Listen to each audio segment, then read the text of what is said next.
नमस्कार दोस्तों, मैं हूं निखिल और आप लोगों को बहुत बहुत स्वागत है हमारे आज की इस वीडियो में। तो चलिए आज का वीडियो शुरू करते हैं। आप लोगों को बता दें कि परवेश लाल यादव की फैंस के लिए बहुत ही ज़बरदस्त खबर निकल कर आ रही है। आप लोगों को बता दें कि परवेश लाल यादव जी का अपकमिंग फिल्म, आने वाली फिल्म घूंघट में घोटाला 2 का फर्स्ट लुक आउट हो चुका है और लुक बहुत ही डेंजर है। आप लोगों को बता दें कि देख कर लग रही है कि फिल्म बहुत ही धमाकेदार होने वाली है। घूंघट में घोटाला की जो फिल्म आई थी उसका सक्सेसर पार्ट 2 है, जो घूंघट में घोटाला 2 आ रही है। आप लोगों को बता दें इस फिल्म को प्रोड्यूस खुद किए हैं परवेश लाल यादव जी और इस फिल्म को डायरेक्ट किए हैं मंजुल ठाकुर जी।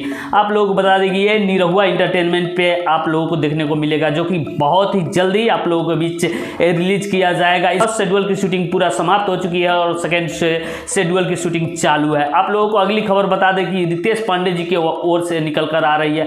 आप लोगों को बता दें कि रितेश पांडे और मणि भट्टाचार्य के साथ में चांदनी सिंह जी का जलवा आप लोगों को देखने को मिलेगा सिनेमा पर्दे पर, जिस फिल्म का नाम है एमएलए दर्जी, जो कि आपका फर्स्ट लुक आउट हो चुका है और 2 हीरोइन के साथ में रितेश पांडे जी इस फिल्म में रोमांस करते नजर आएंगे आपको नजदीकी सिनेमा घर में। और अब की बार रितेश पांडे जी का जलवा देखने को मिलेगा 2 हीरोइन के साथ, जो कि दोनों हीरोइन काफी खूबसूरत है और काफी केमिस्ट्री इन दोनों के साथ जमती है रितेश पांडे जी के। तो आने वाली फिल्म में जो एमएलए की दर्जी है वो कितना रंग लाती है आप लोगों को दर्जी वो देखने के बाद ही पता चलेगी। तो चलते वीडियो को कर दीजिए लाइक और चैनल पे पहली बार आए हैं तो चैनल को कर दीजिए सब्सक्राइब। मिलते हैं अगले वीडियो में। जय हिंद, वंदे मातरम।